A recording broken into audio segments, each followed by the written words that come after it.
the world will never be as slow as it is today. If you feel that things are fast, well, let me tell you, they are the slowest they'll ever be. You're not actually paying salary. You are helping people stay alive, helping people stay safe. It was an act of courage and of leadership. I mean, there is no voice coming from above. The voice comes from within. Success is not the title that's on your business card. Success is when your name means something to people. So one is, I do not promote a successful person.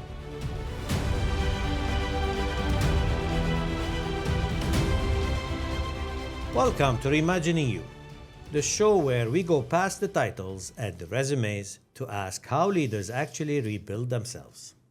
My guest today learned leadership in a war zone. He watched his father keep a business and its people alive through 15 years of civil war in Beirut. 50,000 people, 17 countries, and $15 billion enterprise built from a single Dubai mall. Then one day, the title was gone, and he had to answer the question we ask everyone here. Who are you now? Alain Bejjani, welcome. Thank you. During some phase in your career, you have asked will.i.am to design your AI assistant. Yeah. Tell me more about that. So this was a project that we undertook with Will while I was CEO of Majid Al Futtaim. So Will came to us. He actually had a great idea, which basically is kind of a precursor of what we call today the LLMs. Okay. It was the LLMs at... When was that? At very, very early stages. That was, if I'm not mistaken, 2016, 17. Oh, okay, very early. So Will came and he actually was looking for partners because he had this idea of actually creating what we call a voice-enabled assistant, what we used to call a voice-enabled assistant. Okay. It was the early days of machine learning. So our mission at that point in time was to be as prominent digitally as we are physically. So Will had this great idea, which is basically developing what at that point in time was an app, which was you have now, like when you have Claude or ChatGPT or whatever, that you talk to. And actually it goes and it does what agentic AI does today. And of course, at that point in time, we wanted to do it in English, but also in the local languages. So the local dialects of different dialects of Arabics or other languages. And we faced a lot of technical issues. It was difficult to sell it to people, to sell it to our board at the time, although, I mean, they were quite open for it. And we ended up actually investing in it. We actually started working on that to sell it to the businesses and so on and so forth. And what a vision, no? And then now we know where things led to. Will is actually a technologist. I mean, he's a technologist and a futurist. Other than, of course, he's known to be Black IPs and to be a singer, but Will was part of selling. I mean, he and the partner were actually invented. Okay, at the time the Apple headphones. Okay, and the Beats, and they sold them to Apple. And basically, after that, he's done actually a number of technology projects. So Will has a double life. He has a life as a celebrity singer, of course, an artist, and he has a life as a technologist and a futurist. I'm going to take you back to early days, right? To the war, to your father. Yeah. Tell me more about that. Well, I mean, in recent days, with the events in the region, and whether it's in the Gulf or in the region generally, we got to a point where the region and the world has faced again the impact of kinetic war, which is something that we heard people used to hear about, but they never really lived it. If you think about it, 2020 until now, we've had a lot of disruption and continue to have a lot of volatility, whether it was COVID, whether it was the tariff war, whether it was Ukraine, now here. And there is this thing that people started to value. How do you actually lead during uncertainty and during volatility and war? So this is how this conversation came up. And having been born and raised in Lebanon, I was born with the war. I spent my whole upbringing, childhood and teenager as living in Lebanon. And my father used to be actually a businessman there. And this is where I first learned that actually there is something called war economy. This is where I learned that actually business never stops. whether you have war, whether you have anything else, Yes. there's one thing in life that never stops, and that's business. People want to find way to actually earn a living and continue to have activity. And I've seen it. I mean, even when everything is stopped, we still were able to get goods through checkpoints that were officially closed or you couldn't pass.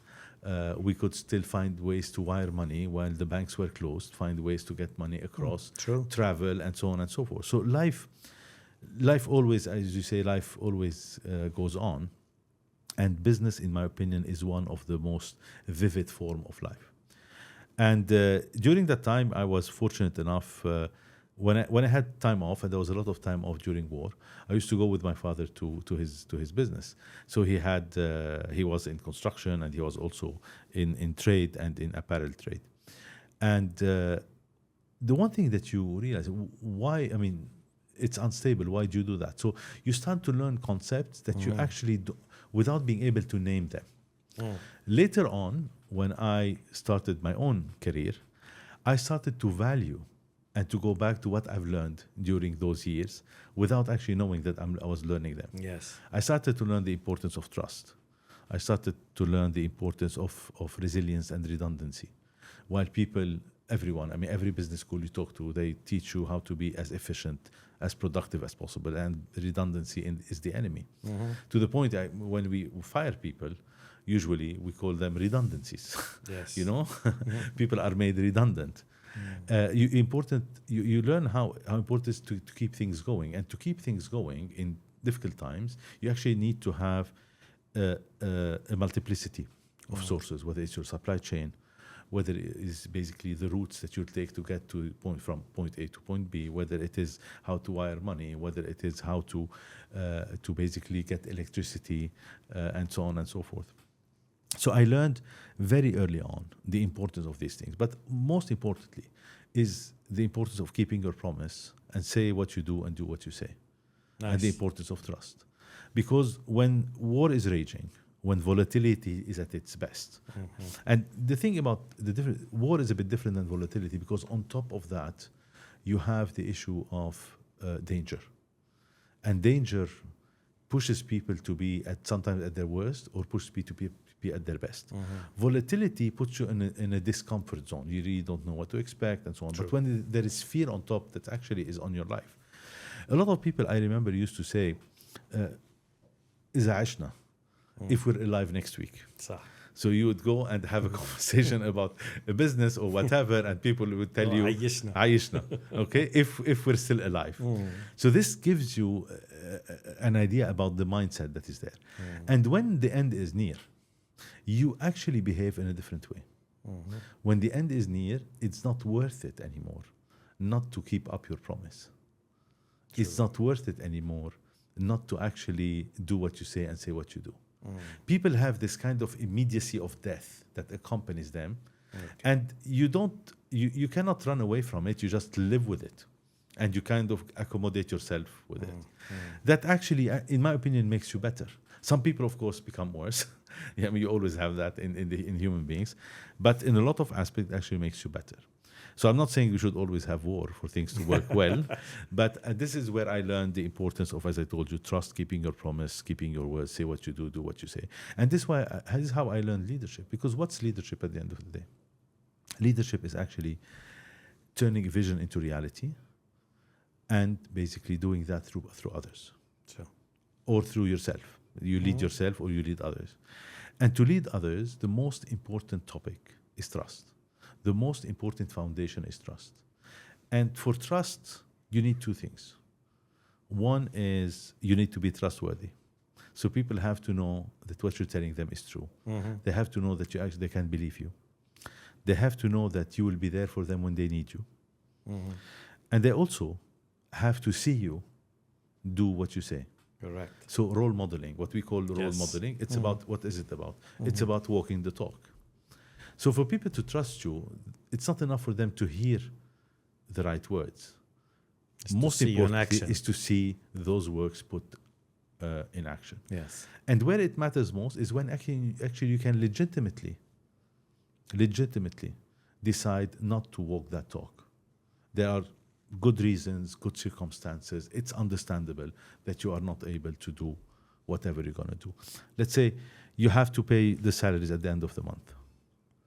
You're a business, a small business, or a medium business, and even large businesses during the war. The most important thing is to show up on the 31st of the month or the 30th of the month and actually to pay, because you pay people. Honor that. Yeah, you pay people physically. You pay people cash. There are no banks. There are no wires. You can't transfer money. Yes. So you can very easily say, I couldn't get there. It was too dangerous. There were shellings. I couldn't get there. I had a problem, whatever it is. But I remember getting there to pay people's salaries was a top priority. Because when you were paying those salaries, you're not actually paying salary. You are helping people stay alive, Yes. helping people stay safe, And then take helping care of the people family. take care of their families. Yeah. It was an act of courage and of leadership. So what may, we're going to be there. At the end of the week, we're going to pay our suppliers. Okay? We're going to pay our suppliers, come what may. Whatever danger you have there, even if you have been closed, shut down for the whole week, and you haven't sold anything, okay, you would show up and pay your suppliers. These were businesses that were run without contracts, without actually.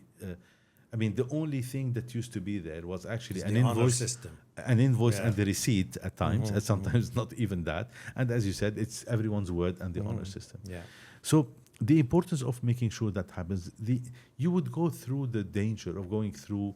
I mean, we used to have demarcation zones, like Beirut East, Beirut West, this area, etc. And it was sometimes dangerous to basically. Yes. You had to walk through these kind of no man's land between two regions that were fighting and so on, in order to show up and pay someone or do whatever we need to do. So these things stayed with me over time, and it's much easier now to keep your word. Yeah. Much easier to keep your word. I mean, your life is never at stake. True. So when do you think the voice comes from above and tells you it's time to leave or it's time to change? The voice, I mean, there is no voice coming from above. Okay. So if you're Good to waiting know. for a voice that will come from above, it never comes. All right. The voice comes from within. There is never a voice coming from above.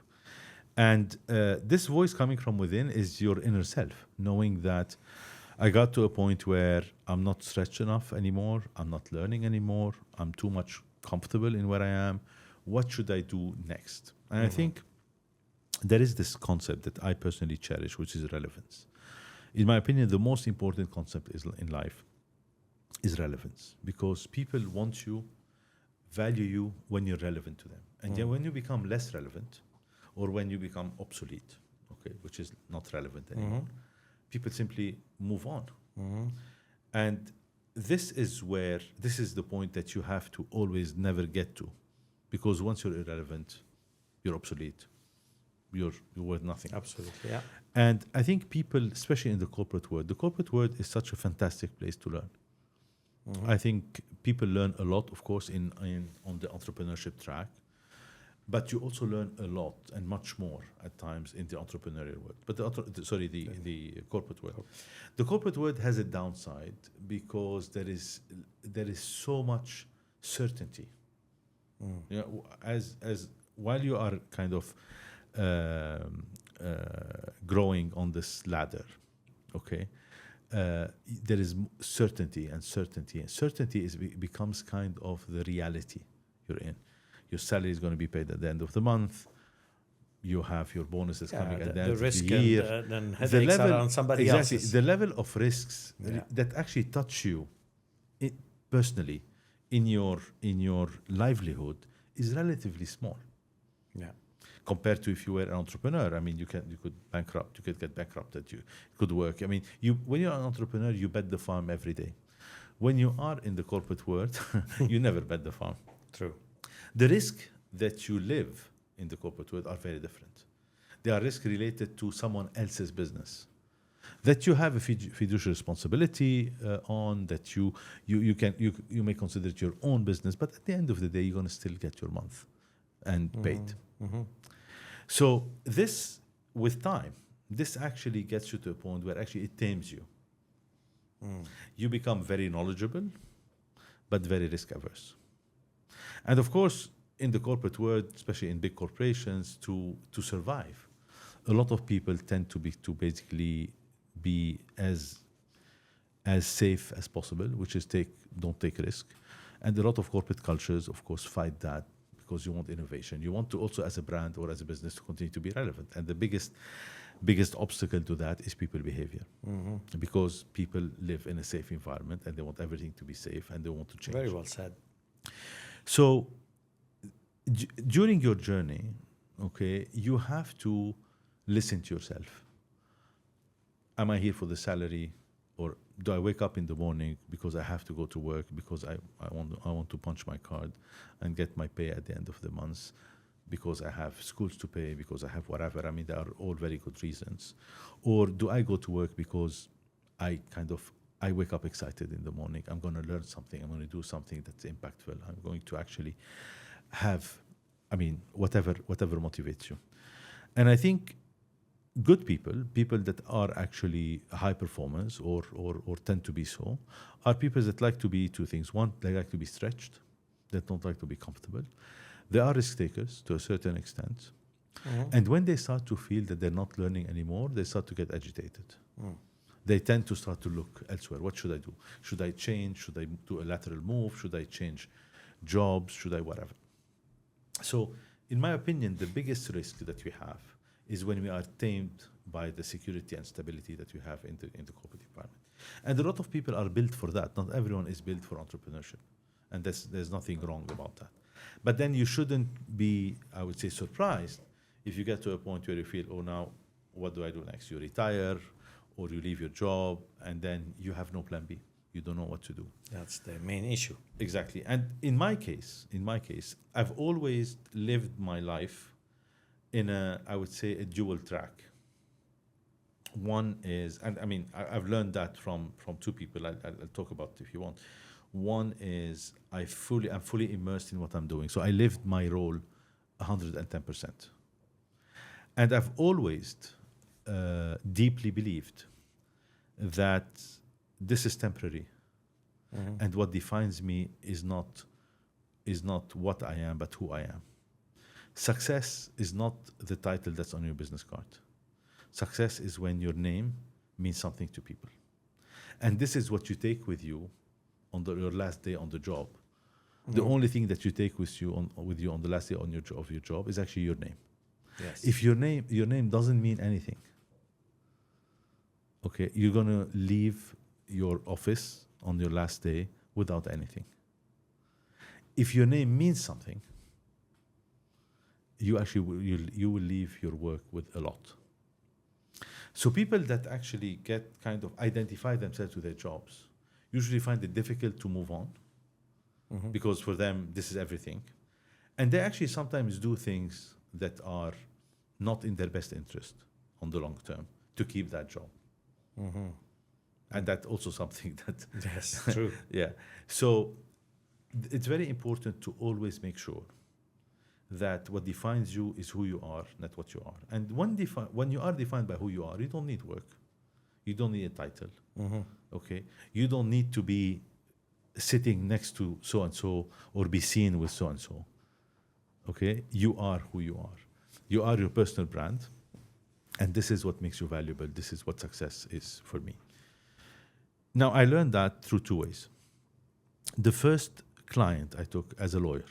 So, I said my career as a lawyer, an independent lawyer. So I'm kind of an entrepreneur, if you want. I was not salaried in a law firm. I had to earn every penny through basically getting clients. Yes. And the first client I took, I still remember it. It was a client that paid me $8,000 a year. At that time, it was 96, 97. I was, wow. That for me was a big amount at the time. And the first thought I had, I now need to look to the second client. Why? Because I'm very happy that I got this client. This is my first client ever. I was proud that actually a client trusted me to give me their work. I was an independent lawyer. And that amount of money, okay, if I was basically going to be 100% there and stop thinking about developing my business, I'm going to become a slave to that client. I'm going to lose my independence.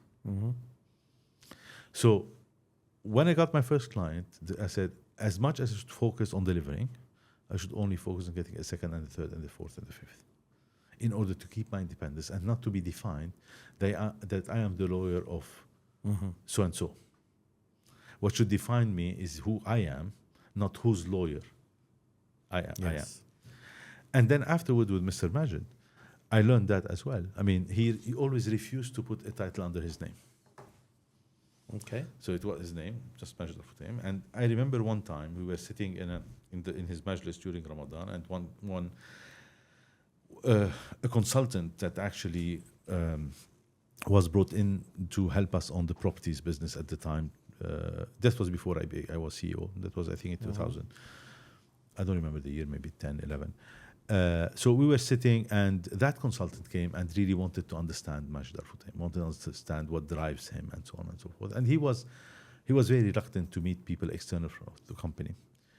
But that, for whatever reason, he said, okay, we'll meet him, let him come during suhoor. The guy came, sat next to him, and started to ask him a question. And in his infinite wisdom, that consultant decided to try to understand the man. So he asked him, Mr. Majid, what title would you like to have? And he looked at him and said, what do you mean? He said, are you the president of the company? Are you the chairman of the company? Are you whatever? He said, I'm Majid. and the guy did not understand. He said, what do you mean? No, I was asking about the title. He said, yeah, that's my title. My name is my title. I don't need a title. If Beautiful my name story. does not mean anything, Yes. okay, a title won't mean anything either. You have worked for Majid Al Futtaim for 9 years as a lawyer. Yeah. Then you took over the CEO Yes. role. What did they see in you? You have to ask them. I did not appoint myself CEO. Well, look, I mean, my point of view is the following, and I'm not sure this is the case. This is how I used to appoint CEOs in my businesses, and basically how I used to promote people. So for me, there are two rules. One is I do not promote a successful person. And I know that everyone says to be promoted, you have to be successful, you have to perform. Okay. If you're successful and you perform, I need you where you are.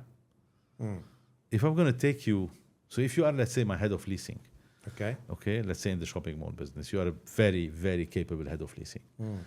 And I'll take him out and place him or her, let's say, as a CEO of the business. Okay. Okay? I'm losing a good head of leasing. I might win a good CEO, and the person might turn to be not a great CEO. But one thing is for sure, I'm losing the head of leasing. Yeah. Okay, true. So contrary to, I would say, the common wisdom, I do not promote people based on their performance. I promote them based on their potential. Okay. So I know that people in the corporate world focus on performance.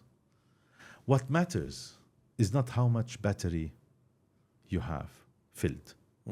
What matters is how much battery you still have left in you. Okay. That's a good analogy. You know, it's like I always give this analogy when you buy a new iPhone. If people were to sell you a new iPhone that has no memory space, would you buy it? New iPhone, zero memory space. Would you buy it? No. No. Human beings are the same. What matters is how much more memory space you have, where you can learn.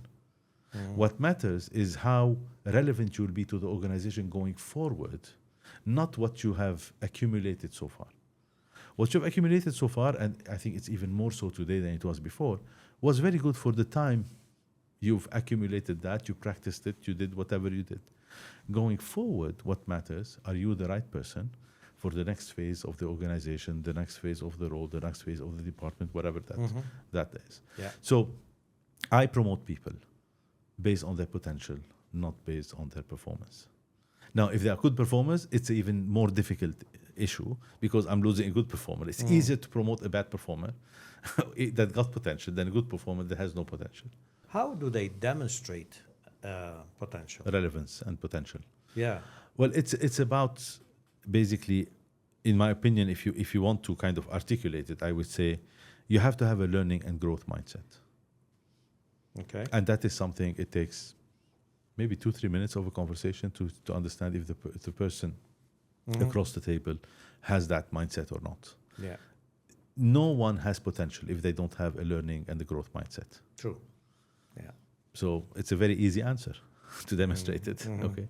Two, people in their day-to-day, the way they act, the way they interact with others, etc., have multiple opportunities, okay, to actually come across in a certain way.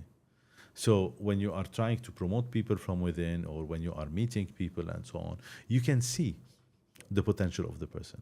And then you compare that potential to what you're looking for. Of course, whoever is appointing people, whoever is looking at people, you really need to be clear about what you need from the role, or what is the future that you are trying to charter there, and what kind of leadership would be relevant to what you're trying to do. So when you have someone that knows what they're doing, they will do a better job. And this is why, for example, if you take, let's get out of the corporate world, a country like Lebanon, we always have bad governments. Why? Because we appoint the wrong people. And it's the same thing in organizations. Yeah. You know, I've never accepted to read the CV before an interview. I always read the CV after the interview. Now, I know this is kind of not very orthodox. So people would do that before. They will read the CV. They will kind of look at people, LinkedIn, or whatever information they get about them before they walk in. I don't do that. Everyone that has been interviewed by me knows that I've asked them, the first question is the following. Tell me your story in your own words. I don't want you to read the CV. Consider I haven't seen the CV. They've always sent me the CV before. They send me a report about the person, whatever. I just keep it on the side. And I ask the person to tell me their own stories in their own words. It doesn't take much to see that there's something interesting there. And then afterwards, of course, it's always good to do your due diligence. You look at the data that is there, and so on and so forth. But actually, what really makes, in my opinion, a leader successful going forward are these traits: learning, open-end learning, a growth mindset, okay, being forward-looking, okay, and actually being trustworthy. If I was part of his team or her team, would I feel comfortable being there? Are they here to do a job, or are they here to actually play a role? Are they here for themselves, or are they here for the business? Very simple questions that I think everyone can answer. The point is the mindset when you are interviewing people, and the mindset of the individual. When people are here for the salary, it's very clear. When they're here because it's a good role, and they think it's the right fit for them at that point. And there's nothing wrong about that. But actually, you need more than this, in my opinion, to make successful organization. This is why successful organizations spend a lot of time understanding their human capital, understanding their talent. One thing, talking about, again, the CEOs, and when you appoint CEOs, and most of the CEOs make their career by being indispensable. You have told McKinsey that I want to be not needed. Yeah. But I'm there if they need anything from me. So that's where I see my role. Talk to me about that. Yeah. So that was, I still remember, that was an interview. McKinsey, a few McKinsey partners came together to write a very interesting book called CEO Excellence. And they had at the time interviewed kind of 1,000 or 1,200 CEOs, that kind of their clients, and they wanted only listed company CEOs. And they interviewed me, and Majid Al Futtaim was not a listed company CEO. And I think partly because of that, partly other things, they actually ended up, they featured 63 of CEOs in that book. And basically, they wanted to identify what are the practices that make these people successful. Okay. And a big conversation was about how do you lead? And my view is a successful CEO is not a person that's indispensable. An indispensable CEO is a bottleneck. An indispensable CEO is not building an organization. What an indispensable CEO is doing is stifling the potential of an organization because they're insecure and they want everything to come back to them. A CEO that does not have, or a leader generally, does not have the ability to really delegate and to really achieve through others is not a CEO or shouldn't be in the role. Now they told me, okay, good, that's all fine, nice and dandy, but how do you do that? how does it work with your people? I told them, Yes. my role, success for me as a CEO, is not to be needed. So when I was on the job, I used to get 6, 7, 8, maybe 10 emails a day. I remember, colleagues and peers saying, I need to spend 3 hours every day going through my emails. I would say, why? Why do people need to write to you so much? If your teams are empowered and know that you're there, okay, they don't, if they are asking you so many questions or writing to you so much, this is actually the delegating upwards. Mm-hmm. What you need to do is actually delegate your people, make sure that they are empowered. Because you can delegate on paper, they have to be empowered. Yes. So they can actually practice the delegation, Mm-hmm. okay, and they do it the way they see fit, within a strategy, within a framework that's there, of course, okay. But at the end of the day, you will bear the consequences of their work, and they know that you are fine with that. Otherwise, you can't lead organizations. Mm-hmm. And people don't need you to make the right call. They should know what the right call is. So you'll be sitting there, directing, thinking about the future, having 70% of your diary clear, so you can think. You True. can learn. True. And they know that if the rubber hits the road, if something goes wrong, you will have their back. You will not be the first one to throw them under the bus. Yes. When they fall, you'll catch them. Exactly. And this is the trust that is there. Mm-hmm. So my role, my success, in my opinion, is actually driven by that. Everyone that worked with me was fully empowered to do what they see fit. Of course, there are governance frameworks and there are guidelines that are in place, and people have to work within those guidelines. But that's the nature of the job. Yes. So I think a successful CEO is someone that is there, that is felt, but that is not seen. I see. I'm going to take that discussion one level down. Mm-hmm. Okay? So now the people that are there under you, maybe N-1, right? Which probably most of the people who are listening today or watching, if they apply the same practice, they have a job security in their mind, right? Because they think knowledge is power. If I feel myself that I'm not needed, I might be put redundant. So how do we play that game? Well, I think the way you asked the question, you answered it. If they're looking for power, they're just playing the wrong game. So they shouldn't be there. Now, some organizations don't really care or don't have that strategic clarity about human capital and leadership. That's a different story. And usually these are organizations where people don't want to be, but they're there. Okay, these are not the ones that interest me. But what I want to tell you is, when you're the top dog and your role model, that role model cascades down the organization. And one of your main roles is to make sure that you have the right people that will actually walk that talk as well. Okay. Otherwise, it will break the information and it will break the role modeling chain. So whatever your role model has to be role model in the organization. And of course, when you go down to not N-1, but N-3, N-4, N-5, people sometimes need more hand-holding. They need more guidance because they're not as senior. Yeah. And I'm not expecting people to behave in the same way. If you are leading a team, at a customer-facing level versus when you are a group CEO, there are shades of gray there. But generally speaking, the principles are the same. Your people need to be empowered. They need to feel that you have their back. They need you there whenever they need you, and they should need you the least possible. And this should be a key metric of success of any leader who can actually develop teams and develop businesses. Now, of course, some people will need their bosses more than others, naturally, because they're not yet where others are on their career ladder, but that's fair. But for that level of seniority, this is the level. There is a certain level of need that has to be met.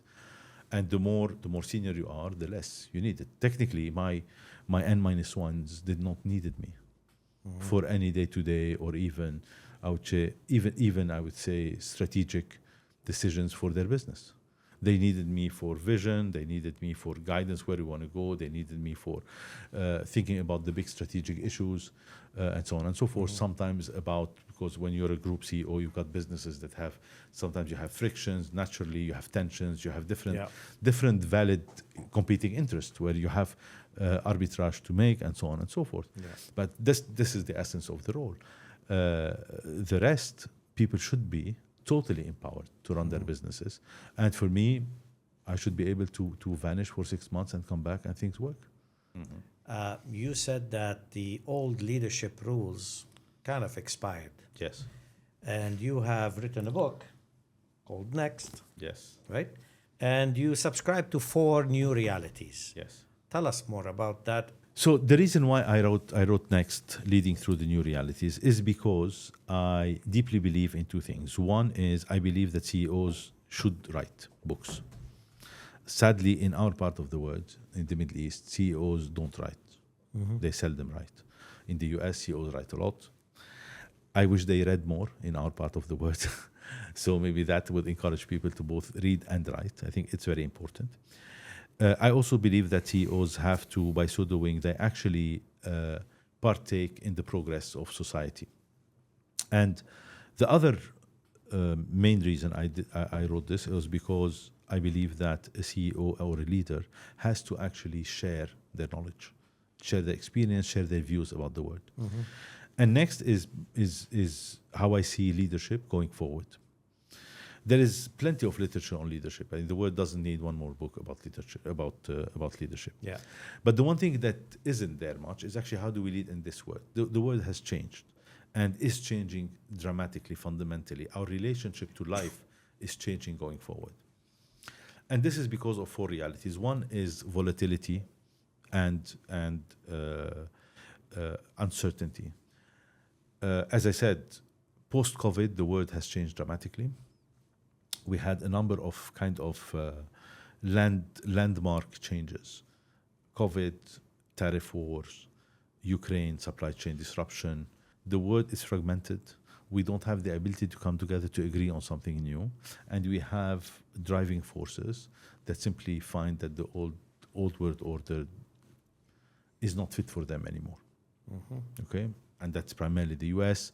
And the US, I think without the US, there wouldn't be a post-World War II. I think that has run its course. Now the US is saying, you know what, I'm going to change the rules. For me to change the rule from within the system is too much compromise. I'm not willing to do it. So I'm going to change the rules on my own way. I'm not saying it's right or wrong. I'm not saying they'll be successful or not. But what I'm saying, that's the reality. And when a world order is being changed, everything is affected. And we are in a transition without a new world order coming together. So we're going to have more and more uncertainty and volatility going forward. And leaders have to accept the fact that uncertainty and volatility is kind of their new day-to-day. It's their new stability, if you want. 2 is AI. AI is a huge factor of progress and a huge factor of disruption. AI is not digitization. AI is not just another technology. AI is the first time since human life on this planet, we have a non-biological intelligence. And this non-biological intelligence, without going into detail now, actually threatens the supremacy of the human race on planet Earth. It will do a lot for us. It's doing a lot for us. There is a risk. I don't know if that risk will ever materialize itself, and how much of that risk is today acute and the level of acuteness. But there is a risk that this autonomous intelligence could run independent, and if it runs independent, could actually have its own agency. And then what happens? I mean, every scenario is possible. Yeah. But between now and then, what we know for sure is there is a huge displacement of workforce in favor of AI. So basically, AI is going to be crowding out people from their own jobs, and this is going to be dramatically big, exponentially big compared to what anyone is saying today. People simply we are simply looking at the future the way we're used to the Yeah, past. and linear progression. Exactly. Yeah. To what actually makes us, defines our worthiness as individuals, what we learned, okay, is actually becoming obsolete, because our self-actualization, sense of fulfillment, sense of worth, we derive it from basically work. Okay, so when people ask you who you are, okay, sometimes you say your name, and sometimes before saying your name, you are, I am so and so. I am the CEO of this company, Yeah. and my name is X. Yes. Sometimes people don't even start by their own name. So what defines them is who they are. And who they are is what they do. Yes. And this needs to change.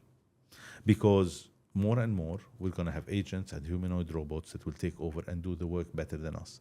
We need to make sure that we play a role, and we need to make sure that we retain and improve human judgment. Sadly, the only way we have learned to improve human judgment has been through repetitive work. You learn, you accumulate learning. Yes. You go to the work market, to the job market. You get there, you start to do things, cheap things.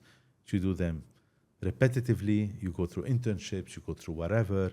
And a byproduct of work is actually judgment development. The better your judgment, the more senior you become. But this is a byproduct of the activity that we do that defines us. This activity is gonna go away one way or the other. It's a matter of time. 3 is sustainability, another reality that's profoundly disrupted. Since COVID, it's a bit on the back burner, but actually it's very much there. And sustainability is something that people are going to be battling with on a daily basis. So leading forward, you cannot not look at that, and it has an impact on your day-to-day job. We take, for example, a new rule now that the EU just started this month about the inability for the fashion industry, the apparel industry to, for example, destroy the unsold stock. Because destroying the unsold stock creates CO2 emissions that are equivalent to how much Sweden creates in a year. So now you have to change. That's an impact. The 4th reality is talentism. Because you only lead people. You don't lead machines. You don't lead robots. They don't need you. They know what they're going to do, and they don't have the human factors in them. So leading humans when humans are being crowded out of their jobs is a very different ball game and a very different nature than leading humans when job security is there, when stability is there. So these are the 4 realities that any leader will have to go through them. And even leading yourself through these 4 realities is not as easy as people would think. So this is why I wrote this book, to say how do I believe leadership is going to be going forward, and help people think that through. We came to the end of the show. Will be one question that I always ask my guests. Word of wisdom, advice, or comment that you want to pass to our viewers and audience. You have given us quite a bit of advice and concepts and whatever, but let's talk about from a heart to a heart. And I told you who our listeners are. Yes. What would you tell them? Look, it's very difficult to give people words of wisdom. I mean, sometimes you do it without knowing, which is easier. I think that I would say in today's world, I'm going to tell them one thing, I think 2 things. One is the world will never be as slow as it is today. If you feel that things are fast, well, let me tell you, they are the slowest they'll ever be. 2, I would tell them, because they are business leaders, okay, I will tell them that the most important trait, in my opinion, of leaders going forward is going to be adaptability. We are up to a very, very, very difficult ride ahead, and Darwin was never as true as it is as it is today, and it's all about adaptability. Our ability to adapt to what's happening, not to resist it, to adapt to it, will define future success. So if I have one advice to give is brace yourself for more speed and prepare yourself to be as adaptable as you can ever be. I'm reflecting on that. Very nice. Thank you. I am sure our audience and viewers will enjoy this episode. And if this resonates with you, subscribe to the channel for another episode with great guests every Thursday at 5 p.m. Dubai time. See you there. Thank you.